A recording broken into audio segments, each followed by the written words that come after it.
Let's set the scene in your mind before we talk tactics. Close the history book. This isn't a lecture. Picture a small, dimly lit room, one mentor, one student. The mentor speaks quietly because the truth he shares is not meant for everyone. That's the energy here. Napoleon Bonaparte was not like a so called historical figure, he was a human blueprint for self creation under impossible odds. A Corsican nobody who forced Europe to say his name. And what matters for you is not the battles, crowns, or politics, but the internal engineering that turned a short, out of place, underestimated teenager into a man who bent nations to his will. And this is it's not admiration, this is extraction. We here to steal mindsets.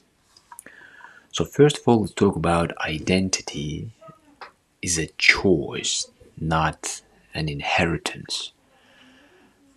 Napoleon was born like nobody.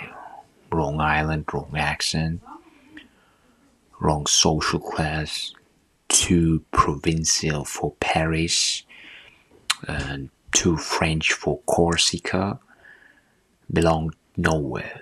And most people crumble under that weight. He sharpened himself with it. Here's the uncomfortable truth. Most people live inside the identity they were handed at birth. The script like family, society, school gave them. And Napoleon threw his script in the fire. He chose who he would become. He wrote his identity like a mission brief. People called him Corsican. He responded with, France will be my stage. They told him he was too young. He said, give me a command and watch. They told him to wait his turn. He eliminated the line entirely. And what is the lesson for you? If your self-story is small and everything in your life shrinks to fit it, Napoleon didn't wait to become so-called worthy. He behaved as if already appointed by destiny long before anyone agreed. Most people wait for validation before they act, but Napoleon acted until validation had no choice but to follow. And life rewards that order. Obsession builds momentum, not motivation. Motivation is a spark, and obsession is a furnace. Napoleon wasn't casually interested in strategy, he devoured it. As a teenager, he spent nights lying on a cold barracks floor, reading Julius Caesar's by candlelight, copying entire passages by hand. He studied not for exams, not for grades, not for approval, but because the knowledge was ammunition for the life he intended to build. And everyone wants to be great. Very few are willing to feed an obsession long enough for expertise to accumulate. And you can tell a lot about a person who, by what they repeatedly do when nobody is watching and there is no reward in sight. So-called internal motivation, not external. And for Napoleon, those late night hours built a mind deadly enough to embarrass established generals twice his age. And ask yourself the answer privately. What do you study with intensity of a man preparing to conquer his world? Because you can be Napoleon in your own life by adapting these kind of principles. And if the answer is nothing with that level of focus, then don't fantasize about excellence. Obsession is the entry fee. Napoleon treated time like a weapon. Now, most people treat time like a weather, something that happens. Napoleon treated time like a blade. He compressed it, stretched it, weaponized it.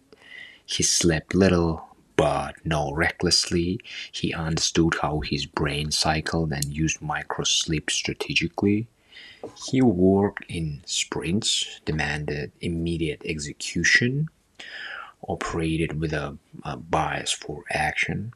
He knew that speed blinds opponents. Leaders across Europe were not terrified of his armies, they were terrified of how fast he moved. And there is a quiet lesson here. If you move fast with clarity, slow people mistake it for genius. Napoleon made decisions before others even finished gathering information, and because he moved first, he forced the world to react to his tempo. Whoever dictates tempo dictates terms, right? In life, speed doesn't mean rushing, it means refusing to stall. Think of your life. Where do you delay because you want so-called more certainty? And Napoleon would tell you, certainty is a luxury that belongs to the reactive. Initiative belongs to the proactive.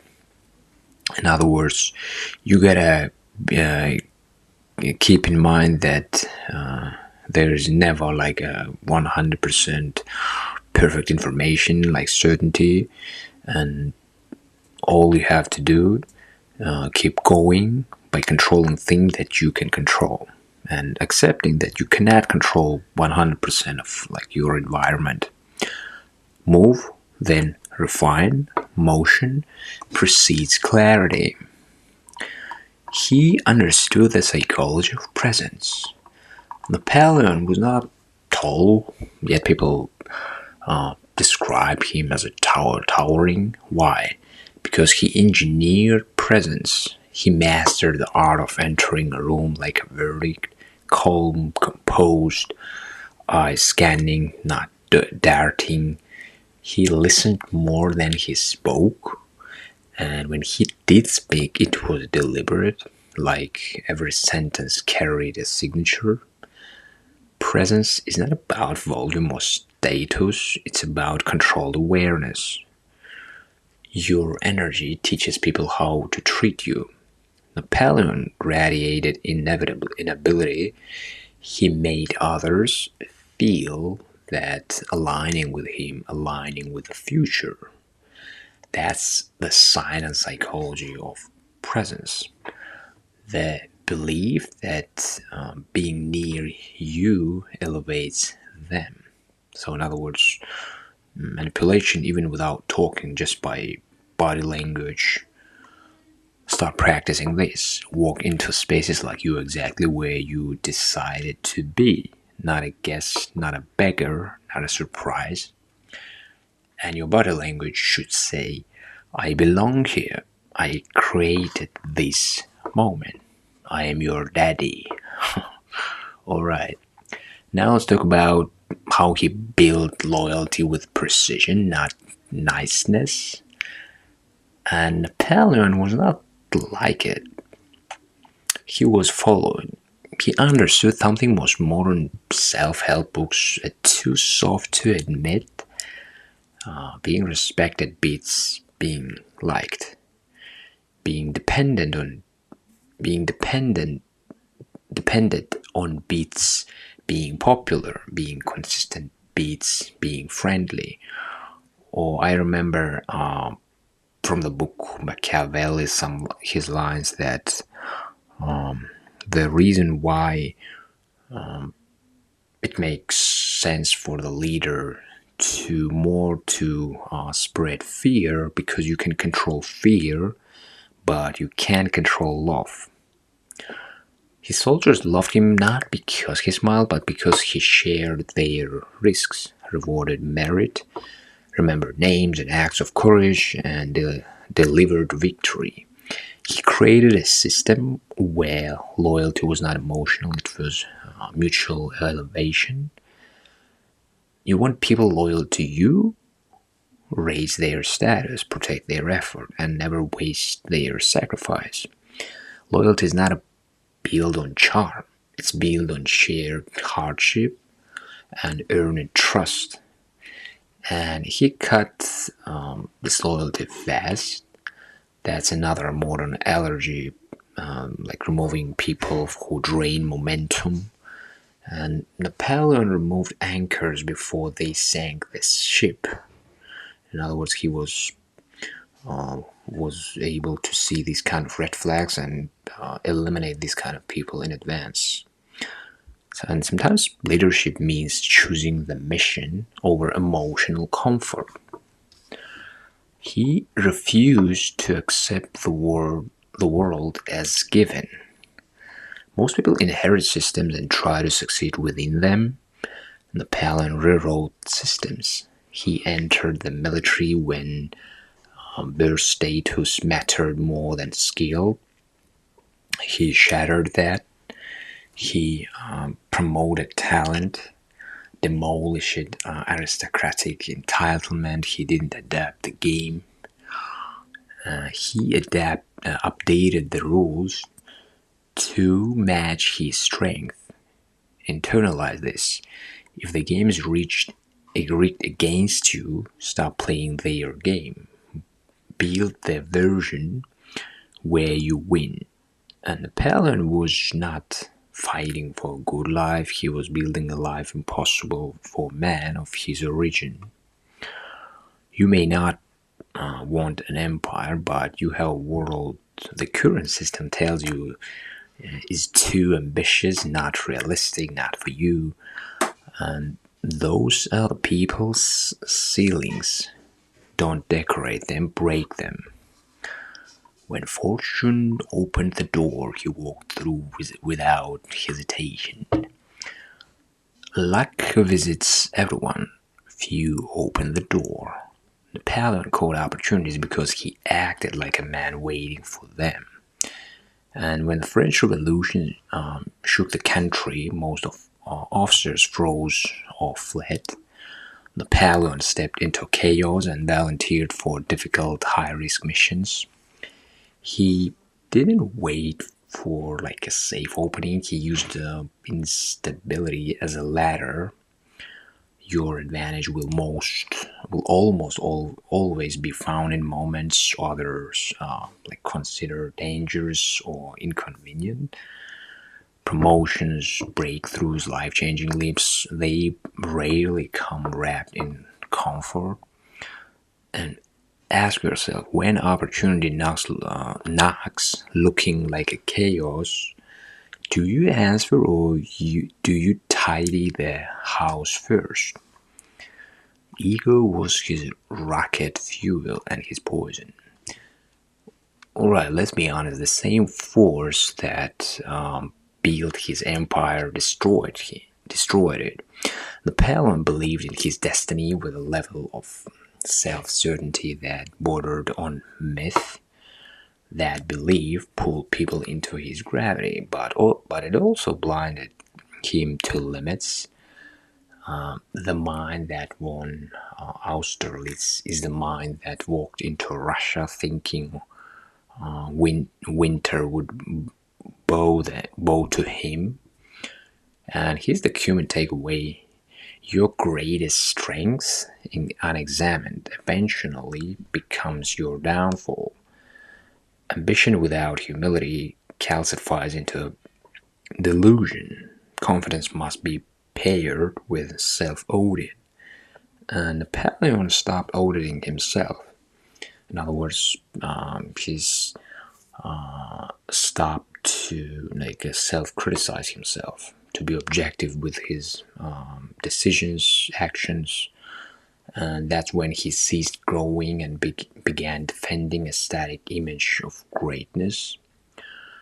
Learn from his rise, but do not copy his fall. Keep your ambition sharp, but keep your self-awareness sharper. So in other words, you get a balance between being ambitious and at the same time be critical with your decisions and actions.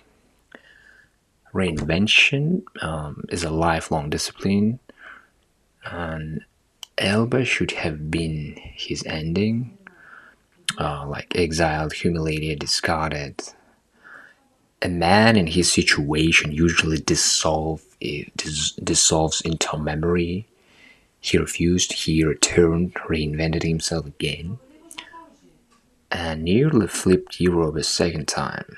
That escape alone is a masterclass in psychology endurance, and people will bury you long before you're done.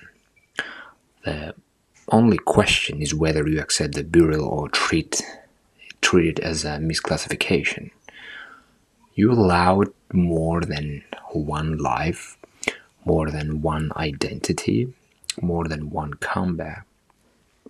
And reinvention is not a so-called phase; it's a skill. Now let's talk about finally about legacy. That legacy is built in the dark, not at the parade. The world remembers Napoleon because of his like visible victories, but the victories were built in silence, in libraries, in lonely barracks, and in private decisions nobody applauded. And your legacy is not built, in public. It's built in like the unseen hours where you choose your discipline over distraction, and like clarity over comfort, and self-respect over self-betrayal. If you want the world to say your name with weight, spend less time performing and more time forging. And the takeaway for you is simple but sharp. You're not obligated to inherit the life handed to you. Identity is edible, presence is trainable, loyalty is earnable, time is weaponizable, and destiny is just a word people use for individuals who refuse to negotiate with their own limits. And if you adopt even one of his internal habits, just one, your life will compound upward. And not because Napoleon was special, but because he refused to stay ordinary. So break boundaries, limits. Do not think like in autopilot mode. Think creatively. Thank you for listening. Smash the like button and subscribe button. See you next time.